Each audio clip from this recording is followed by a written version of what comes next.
தேவா குறவர் மனம் வாழ்பவா குறிஞ்சி நாடா திருவாளா சிவசக்தி மைத்தா ஒரு நாள் மரபாதார் உண்மை என்பேன் ஒரு வீசி கடிகாட்டமாடும் தோழா பெருவாழ்வு தந்தருளும் ஈசா நீசா வள்ளியனை கண்பாறை தணிகை வாசா கற்றவரிடத்திலும் இனி மகளாய் பெற்றவரிடத்திலும் நான் பேரு புகழும் எடுப்பதற்கு காரணமாயிருந்த அந்த பாலமுருகனை பணிந்துவிட்டு பின்பு நம் பணியை தொடரலாமே.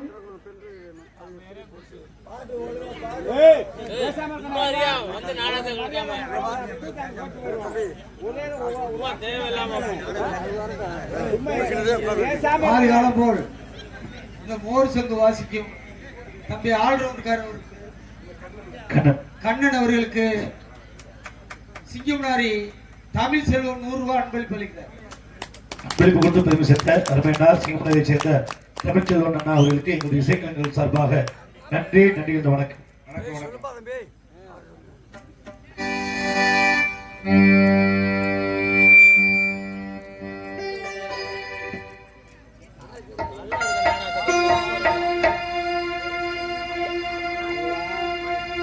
சத்தியமா சிவமா சுந்தரமா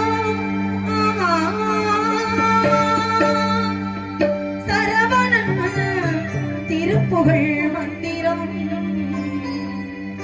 அழகன் முருகனிடம் ஆசை வைத்தேன்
அருகில் நாடி நில்லாதா எல்லாத்தா எல்ல மாரியாத்தா எங்கள் சிந்தையிலிருந்து அறிவினாடி நில்லாத்தா கண்ணாத்தா உன்னை காணாட்டா கண்ணாத்தா உன்னை காணாட்டா இந்த ஜென்மமெடுத்து என்ன பயனென்று சொல்ல நீயாத்தா இந்த பெருமையை இந்த உலகத்தில் எடுத்து பாடாட்டா இந்த ஜென்மமெடுத்து என்ன பயனென்று சொல்ல நீயாத்தா எல்லாத்தா எல்ல மாரியாத்தா சிந்தையில் வந்து அருகில் நாடி நில்லாதா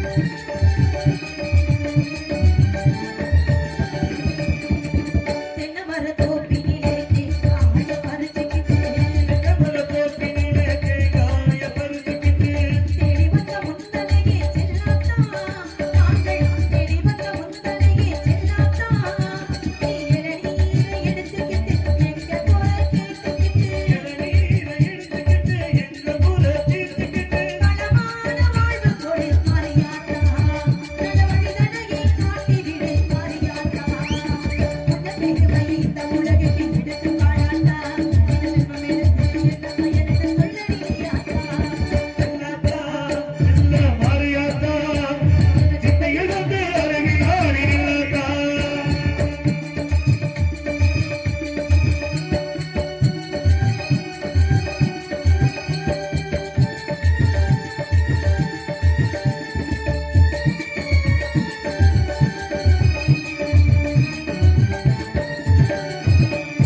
பசும்பால கறந்துக்கிட்டு அந்த பாலை எடுத்துக்கிட்டு அதுபால கறந்துக்கிட்டு கருத பாலை இழுத்துக்கிட்டு புத்தினிலே ஊற்ற வந்தோம் மாரியாத்தா நாங்கள் பக்தியுடன் ஊற்ற வந்தோம் மாரியாத்தா நீ காப்பார மாரி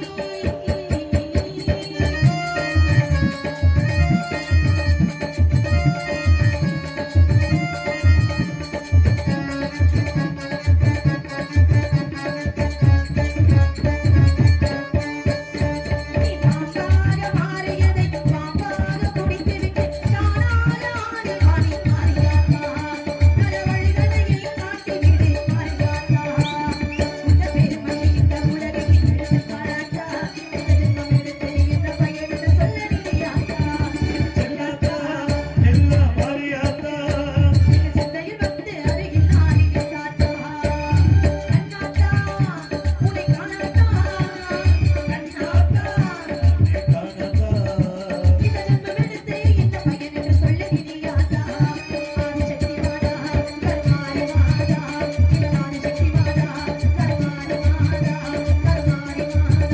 கருமாரி மாதா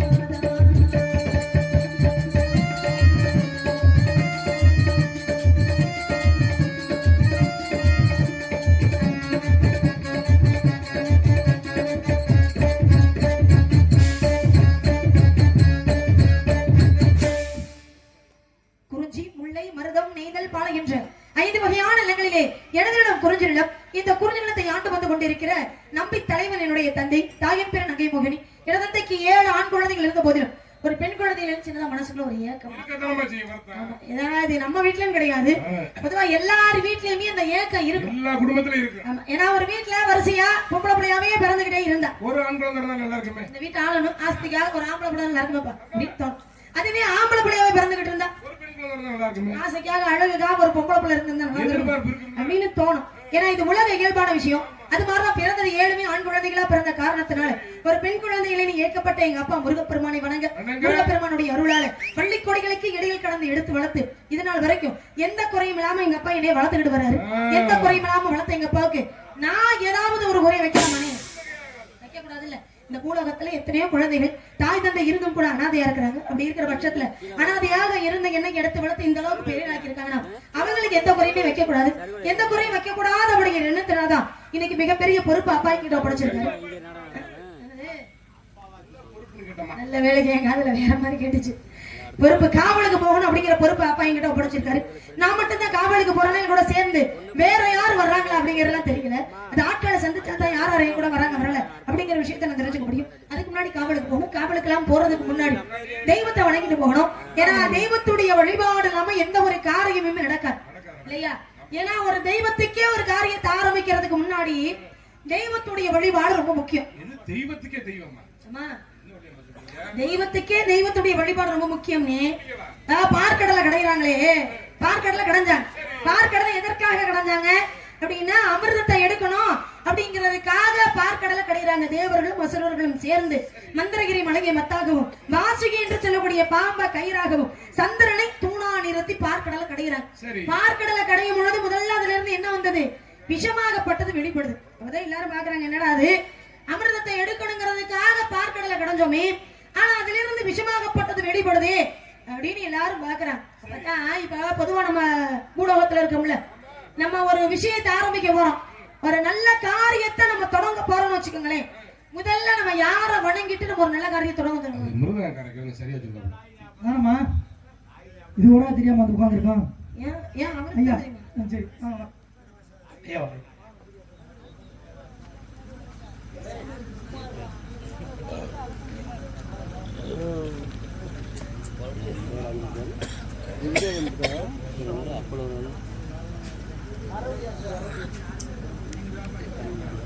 இது கொட்டாமட்டில்லை, இது வந்து நான் இது கீழே கீழே உங்களுக்கு வர்றதானே, நம்ம இங்கிட்டு பூரா கொடுக்க மாட்டேங்குது. அங்கிட்டு தான் உசில மட்டும் போ நாடமடி போயிட்டியா? என்ன வச்சிருக்கீங்களா? பூரா போயிலக்கா சார்.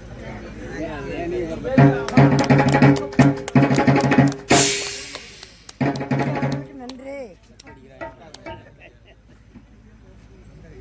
தமிழ்நாடு காவல்துறை சாய்வு ஆய்வாளருக்கு கிராமத்தின் சார்பாக பொன்னாடை பத்தப்படுகிறது.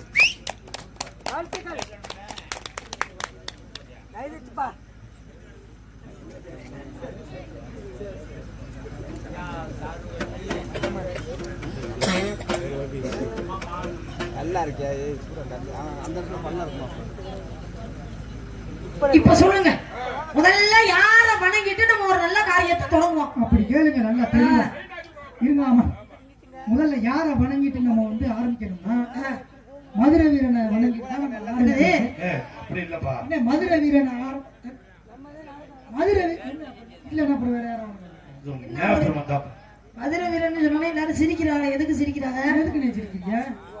ஏன் மதுரை வீரன் தெய்வத்தை தானே சொல்றீங்க? ஆமா, மதுரை வீரன். இந்த தெய்வத்தை வணங்குறதுக்கு முன்னாடி ஒரு தெய்வத்தை வணங்குவோம் இல்லையா?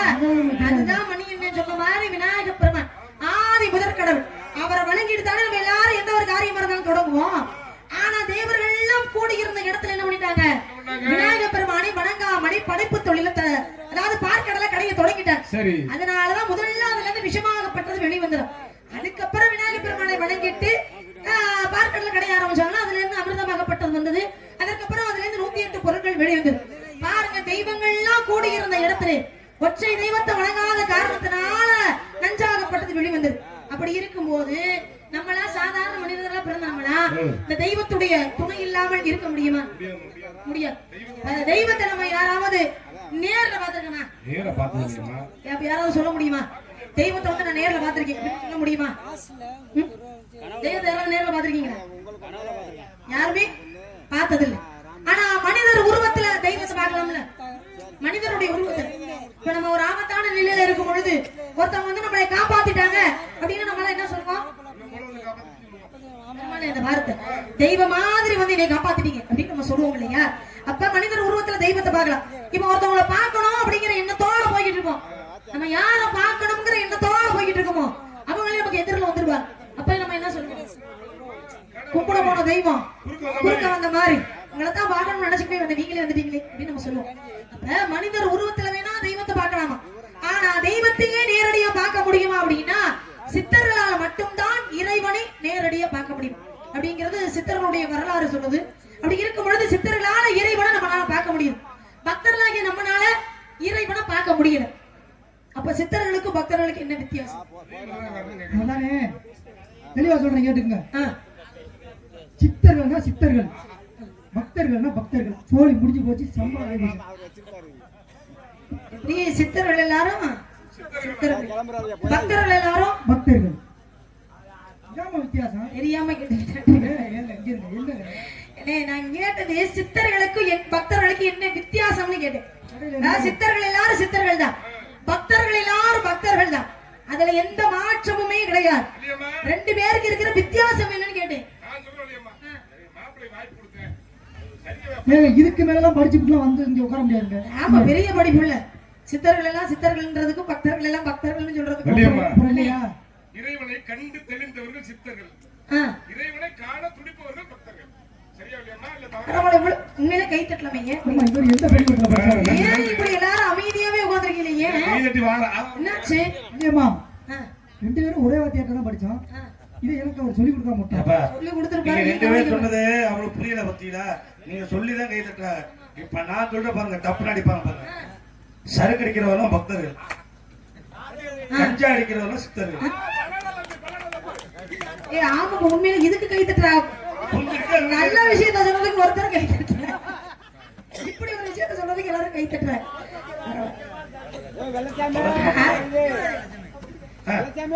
ஓ, சரி, இருந்தாலும் கூட இப்ப இறைவனை நம்ம யாருமே நேர்ல பார்த்ததே இல்லைல்ல. அதனால அந்த இறைவனை இந்த பூலோகத்திற்கு 2 இறைவனை நமக்காக அனுப்பி வைத்தார். அதுதான் நம்முடைய தாயும் தந்தையும். நடமாடக்கூடிய தெய்வங்கள், கண்ணுக்கு தெரியாத தெய்வங்கள்லாம் வணங்கி நம்ம காவலுக்கு போறதுக்கு பதிலாக கண்ணுக்கு தெரிந்த தெய்வம்னு நம்முடைய தாயும் தந்தை தான். அந்த தாயும் தந்தை வணங்கிட்டு அதுக்கப்புறமா காவலுக்கு போலாம். எப்பேற்பட்ட விஷயத்தை இப்படி நகைச்சுவையா ஆக்கிவிட்டீங்களேப்பா.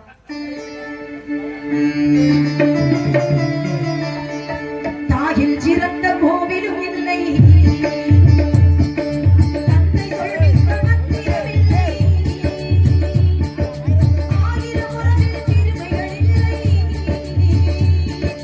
அன்னை தந்தையில் அன்பின் எல்லை, தாய் பிறந்த கோவிலும் இல்லை, தந்தை கொள்வித்த மந்திரமில்லை.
பாடலை பாராட்டி கை தட்டின இந்த ஒரு அண்ணனுக்கு மட்டும் நன்றி. 2 பேருக்கு நன்றி. ஆத்தா அந்த 3 பேருக்கு நன்றி. ஏன் எல்லாரும் இப்படி பிரம்ம பிடிச்ச மாதிரி உட்காந்துருக்கீங்க? என்னாச்சு? ரசிச்சு பாத்துக்கிட்டு இருக்காங்க. இல்லையே, இது ரசிக்கிற மாதிரி தெரியல.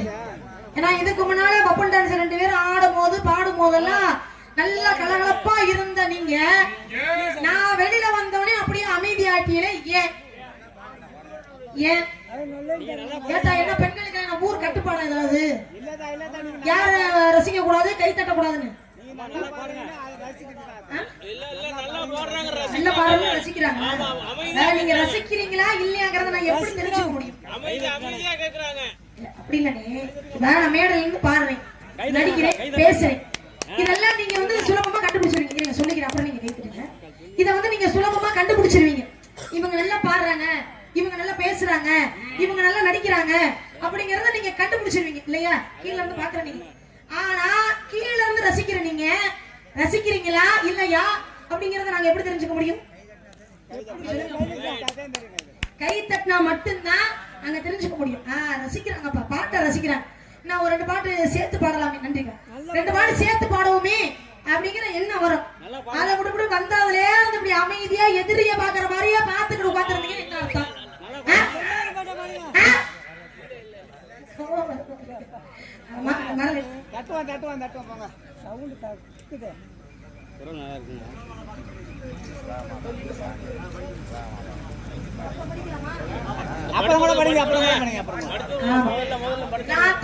தாயை பத்தி பாடுன பாடல் கவனிச்சிங்களா?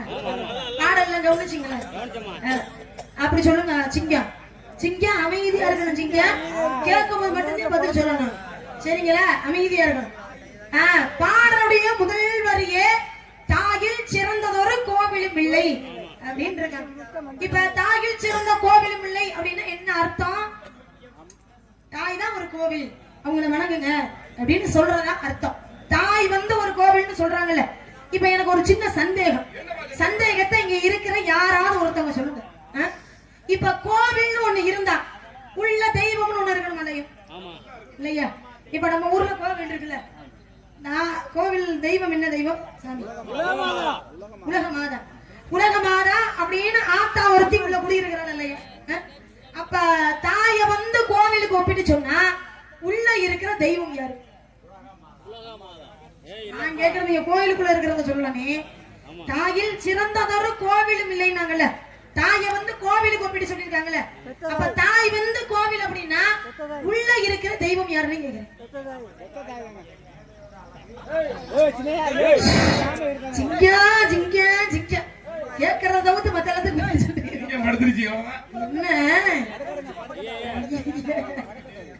சரி, கொஞ்ச நேரம் படுத்தே இருக்கு, அப்படியே இருக்கு. இந்த விஷயத்தை அப்படியே கொஞ்ச நேரம் யோசிச்சுக்கிட்டே இருக்கு. அடுத்து பாருங்க, தந்தை சொல்மிக்க மந்திரம் இல்லைன்னா. இப்ப ஒவ்வொரு தெய்வத்துக்கும் ஒவ்வொரு மந்திரங்களை வகுத்து வச்சுட்டாங்க பெரியவங்க. இப்ப சிவபெருமானிக்கு உண்டான மந்திரம் அப்படின்னு நம்ம என்ன சொல்லுவோம்? பஞ்சாட்சர மந்திரம். சிவன் கோயிலுக்கு போனா நம்ம என்ன சொல்லி கும்பிடுவோம்? நமச்சிவாய். சிவன் கோவில் இருக்கு அந்த பகுதியில ஓம் நமச்சிவாய், ஓம் ஓம் நமச்சிவாய் அப்படிங்கிற 5 எழுத்து மந்திரத்தை சொல்லி நம்ம சிவபெருமானை பார்த்து கும்பிடுவோம். முருகப்பெருமானுடைய ஆலயத்துக்கு போனோம்னா சடாச்சர மந்திரம், சரவண பவ அப்படிங்கிற 6 எழுத்து மந்திரத்தை சொல்லி நம்ம கும்பிடுவோம். அதுவே பெருமாளுடைய ஆலயத்துக்கு போனோம்னா அஷ்டாட்சர மந்திரம், ஓம் நமோ நாராயணா அப்படிங்கிற 8 எழுத்து மந்திரத்தை சொல்லி நம்ம கும்பிடுவோம். ஏன் அந்தந்த தெய்வத்துக்கு அந்தந்த மந்திரத்தை போய் நம்ம எல்லாரும் சொல்றோம் தெரியுமா? அப்படி சொன்னாதான் அந்த தெய்வத்தை குளிர்ச்சிப்படுத்த முடியும், சாந்தப்படுத்த முடியும். தெய்வத்துடைய மனசை எந்த அளவுக்கு குளிர்ச்சிப்படுத்தி சாந்தப்படுத்துறோமோ தெய்வம் நமக்கு ஏதாவது ஒரு பலனை கொடுக்குமே அப்படிங்கிற ஒரு எதிர்பார்ப்பு. இது இந்த மாதிரி மந்திரங்கள் எல்லாம் சொல்லணும் அப்படிங்கிற அவசியமே இல்லை. அப்பா சொல்ற வார்த்தைகளை கேட்டாலே போதும். இந்த மந்திரத்தெல்லாம் சொன்ன போல நம்மளை வந்து சேரணும் இல்லையா?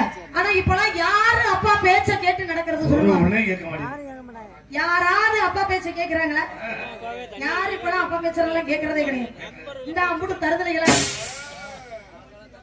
அண்ணே அண்ணே மணியனே கண்ணானே என்ன எல்லாரும் ஒட்டுமொத்தமா அந்த பக்கம் திரும்பி பாக்குறீங்க? தருதலை சொன்னீங்களா? அங்க பாரு, அங்கிட்டு யாரையுமே சொல்லல, இப்படித்தான் கையை காமிச்சிட்டோம். ஏன்னா நான் பொதுவுல வந்து எல்லாருமே தருதலா தான் இருக்காங்க அப்படின்னு நான் சொல்லி இருந்தேன்னு வச்சுக்கோங்களேன். பாக்குற மக்கள் என்னைய பார்த்து என்ன நினைச்சிருப்பாங்க? இந்த பிள்ளை யாரு ஊருக்கு யாரு ஊரு சோத்தை நல்லா தின்னு